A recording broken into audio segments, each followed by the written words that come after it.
Welcome to the Mischief. I'm Valen, and this is Vintage Story. Today, I'm going to be teaching you how to start smithing things on an anvil, which means welcome to another edition of Ye Old Smithy. So hopefully you've got your anvil currently cooled, because once it has, all you need to do is just right-click, but otherwise, be sure not to step on it. It hurts. You can get yourself a copper hammer, and you're going to want to keep yourself a set of wooden tongs as well, so that you can actually, not burn yourself in the process. Assuming that you have some kind of ingots available to you, in this case I'm still progressing with copper, you can then just grab a few of these and you can start heating them up in a forge. A forge is just made with a few pieces of cobblestone, all of the same type, and you'll get this. It will look the same regardless of the rock type you use. And just so that you're familiar with what it looks like, there you go. I like to keep mine down in the ground if possible because it's just a little bit easier to see and stays out of the way. Now you're going to need a little bit of fuel for your forge, and that is going to consist most likely of some kind of coal substance. In this case, I'm just going to use a bit of charcoal. Now you can put up to 4 ingots worth in here, or 1 work item. And a work item, well, we'll definitely get to that, but just know that you only need at least 1 piece of coal in there to start with. You can just light it with a torch, but I recommend to have your ingots that you're going to want to heat up in order to work them into other tools or weapons already in place. Grabbing a torch, you just sneak right click and you can light it, or you can use a fire lighter as well. You'll notice that it starts cooking like this. If you have just a single piece in there, you could wait for it to burn out and then grab your ingots once they're heated off of this. Alternately, you can keep adding in fuel sources as you want, and it will just last that much longer, getting their temperature that much higher as well. When I look at this, you can see that it says the temperature is currently going up. It says 2 copper ingots in there. If you add or reduce the copper ingots, it will adjust the temperature. You really don't want to mess around with these while it's doing this. And just like the crucible, as it progresses in heat increasing, you'll notice that it starts to, well, glow. Keeping your wooden tongs in your offhand, feel free to grab your ingot, 1 or more depending upon what you need for what you're trying to make. Take your ingot in hand, or in your tongs, sneak and right click on your anvil. Now it has to be of the appropriate tier. In this case I'm using copper on a copper anvil, and that's okay. Right clicking, you then get a lot of different options to choose from for what you can make.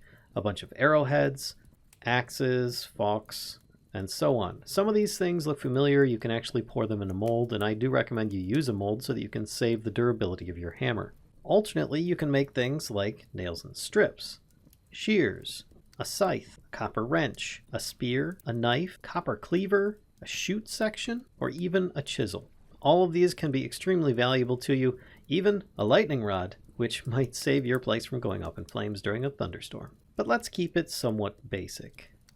We need a copper saw blade. This is going to be one of the first things that you definitely want to make on an anvil. Now, the temperature is holding it steady at 1100, but that doesn't mean it's going to stay like that forever. And this forge will eventually go out unless I keep filling it with fuel while it's lit. Otherwise, I'll have to relight it again in order to heat this back up. Taking a hammer in hand, I then get this little grid map showing up while looking at it. If I'm holding a different tool, it disappears. Right-clicking will rotate this workpiece on the anvil counterclockwise. By holding Alt, you then have precision accuracy with where you want to hit things with your hammer. If you press F, you'll then bring up your options for what you can do with this hammer. You can heavy hit, which will then smash several of these pixels into nearby blocks. You can then hit upset up, right, down, left, or remove. That's what this split option here means, one of these pixels. What I recommend is to get yourself so that you're perpendicular to whatever your work item is instead of at an angle, because if you're using something like moving pixels up or down, it'll be a little bit confusing while you're on a diagonal. Now in this case, I like to work down, and I like to rotate my work. So I'm going to just rotate this. Now here's a quick tip. If you have not moved any of the pixels yet, you actually have some options to move things a little bit more effectively than if you already had. If you recall, I'm upsetting things down, which means I'm going to be moving pixels down towards me. So if I aim here and I just left click, I'll move that pixel and it'll fall down 1 level into this grid map. Now if I do that on the one to the right of it, it will then move it into this space where I don't need it, and you notice it is now currently highlighted. I can continue on by hitting these other pixels so that they'll fall into the proper green outline map of what we're trying to make. Now if you're trying to get this pixel back up off the bottom floor, there's a few ways you can try to do it, but only one way that you're going to succeed. And that is by actually moving it up off of the side. If you try moving it up where it came from, for example, let's just move it straight back up. Nothing happens. If I try moving it down, nothing happens. If I move it to the left, it works. If I were to have tried moving it to the right, it wouldn't have moved at all, because it's kind of stuck in place having 3 sides currently closed. But if I use it to get it back up onto a workable surface, then I can move it again. It's a little confusing at first, but you'll get the hang of it in time. Ultimately, if you're good enough, you can just hold down the button and aim your mouse to get these things where you want them to go. You can also just move things over and continue doing the same thing. Now, something to watch out for on this is that sometimes you have way more pixels in here than you actually need to make the tool. That's fine. Other times, it's very close and you might only have 1 or 2 in order to mess up with. So if you have something stuck down below and you can't get it to move for whatever reason, you might have to be a little bit more cautious about where you put things in this area. Plus, each one of these hits has a chance of using up some durability off of your hammer, so you don't want to have to keep on remaking hammers if you've messed up some of how this works. Now here's the really dangerous part, is when you start splitting. This is basically removing material. In the current version of the game, you do not get this material back. It is lost permanently. But it doesn't really mean anything less. It just means you still use 1 ingot to make 1 saw blade, and that's it. If you miss, you could feasibly mess up your work. So you got to be careful about that and start moving things back to where they were. This is why you need to keep track of how many pixels you may or may not need in this case. And there we have it. I now have 1 copper saw blade, and I'm not being burned because I still have my wooden tongs with me. So because it's still hot, I can feasibly just take this and craft it into a saw, and it will instantly cool. This unlocks a tremendous amount of items for you to actually have access to in the game. Be it boards, beams, bows, chests, crates, trapdoors, gates, tables, chairs, bookshelves, signs, troughs, barrels, fruit presses with buckets, molds and shield racks, shields, armor stands, windmills and machines, and so on. It's just tremendous the amount of things that this actually unlocks, because you then have access to making certain materials like boards. But that aside, let's cover some of the other items that you could potentially make on a copper anvil, or just an anvil in general, because it doesn't have to be limited to copper. It can be used with multiple alloys and other materials. One of the first items is a spear. Yep, it's just stronger. It'll last a lot longer. You can throw it the same as you could with a stone spear, but it's just going to be that much more effective and have a lot more durability for you to deal with, not to mention the attack damage. That aside, you have a copper scythe. I showed you this in the farming video. Be sure to check that out so you can see how it's used. Then you've got something like copper shears. This is basically your stick getter out in the world. When you find branchy leaves out on trees, you're going to want to use this on those in order to get sticks. Essentially, you can use shears on whether it be leaves or other similar items to harvest a larger area than you normally would with like a knife or an axe or something like that, allowing you quick access to those sticks that trees can drop, as well as a higher rate of dropping for the different tree seeds or saplings, as it might be, so that you can then replant them instead of just chopping it down and then losing the tree altogether. But it's great for clearing out a lot of shrubbery as well as trees. The next up, you've got a chisel. Now, I do have a little bit of chisel work in here. If you notice down here on the ground, I've got a whole lot of just interesting stuff underneath this fire pit. I ended up combining some stones on here. I will be doing a little bit of a bit by bit on chiseling as well. Just know that you can actually chisel a lot of the different blocks in place and make them a little bit more interesting than they might already have been. but you will have to have your hammer in one hand and the chisel in the other in order to accomplish this. Just know that one tool is required for the other, but you can also use it for crafting recipes, for making all sorts of different machinery, and it'll be required for that. And last but not least, we have the wrench. This can be used for rotating different block options. For example, I have a chiseled wall over here. Let's place it down. It's always going to be facing that direction if I make copies of this. But if I have my copper wrench in place, I can then rotate its facing, making my chiseling efforts that much simpler and easier to accomplish in the future. Now this also works on stairs and different blocks of a similar manner, allowing you to rotate most things, as well as some of the different machine types. Going back to the copper saw, there's plenty of different items you can use it for, but the number one thing is probably going to be boards. These can be used to make all manner of different tools and devices in your future. The most common ones that you're probably going to want to have access to at this point are going to be barrels, wooden chests, crates, doors, trapdoors, and maybe even a fruit press.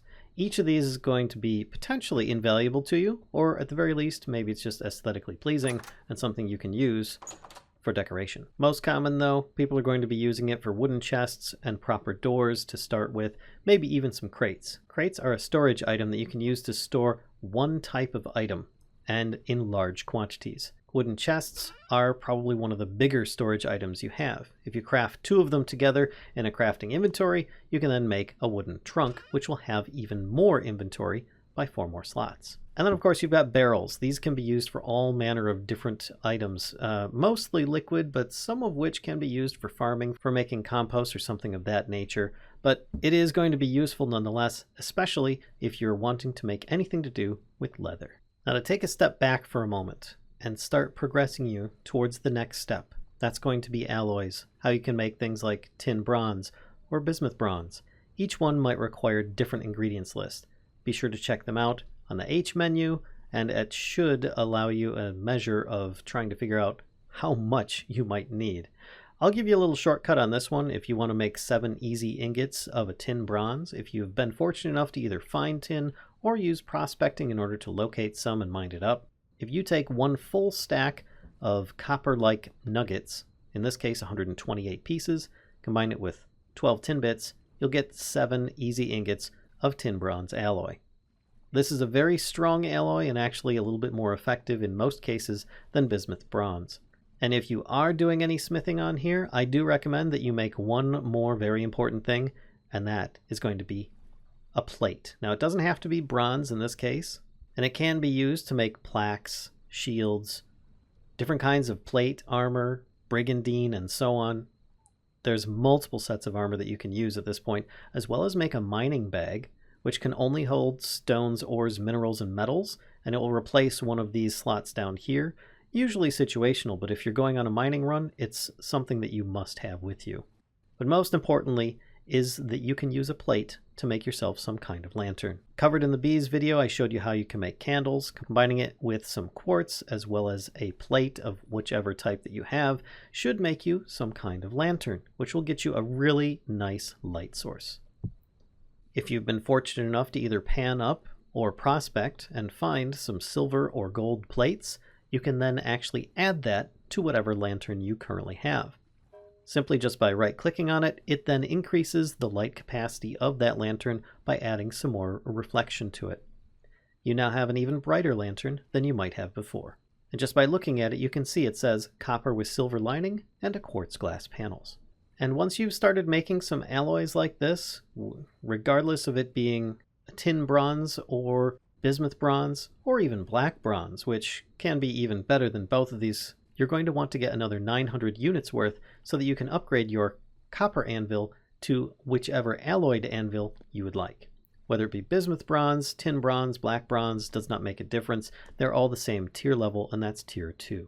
It will allow you to work higher tier metals than the copper anvil would otherwise. And with that in mind, what do I need to do with this old copper anvil if I've made myself a more advanced one? Is it 9 ingots of wasted copper? No, you can get most of it back. Just grab yourself a chisel, and it depends on which one you're using. We'll use a different amount of durability. In this case, I think a copper chisel will be probably the absolute minimum. and it will use up the entire chisel because I think it uses up 600 durability. But think of it this way. A copper anvil is 9 ingots that are no longer being used once you've upgraded your anvil to a higher tier. By losing 1 copper chisel, which is 1 ingot's worth, you're gaining 8 ingots back. There we go. I now have 8 ingots instead of a useless copper anvil that I'll no longer be using. And last but not least, we've got work items. I mentioned this earlier in the video. I didn't really go over it very much, but a work item is perhaps an accident or just something that you wanted to come back to. If you look here, when I hover over it, it says work item. This was a lead ingot, and I ended up trying to smelt it into something and it just did not turn out right. Whether you ended up having too many bits left on there, or you've taken off too many trying to make a plate, it's kind of a mess and you really didn't know what to do with it, you can always try and recover these by placing them in an inventory crafting grid with a chisel, and you might be able to get some bits back from it if you really messed up and you don't want to end up like adding too much more to it. Alternately, you can always reheat it just by putting it into a forge, adding some kind of coal underneath it, and then you can add in some more material if you do need to. Otherwise, if you don't need to, you can still just smack away at it like you normally would and try and finish your project. But if you don't have enough in this case, you can still do things like adding in more ingots of the same material and then just doing with it as you need to in order to kind of smash it out into the proper grid map that you're trying to fill. That aside, just remember, if you make a mistake on any kind of smithing, it's not a really big deal because you can always recover the material, you can add to it, you can even cut little bits of it off if you really need to. And with that, I think we've covered alloys and anvils, or at least a little bit for the tier 2 items. Getting into the tier 3 and iron items are a little bit more of a process, but that's for another day. If you enjoyed this video, please be sure to give a like, comment, subscribe, and as always, I'll see you next time.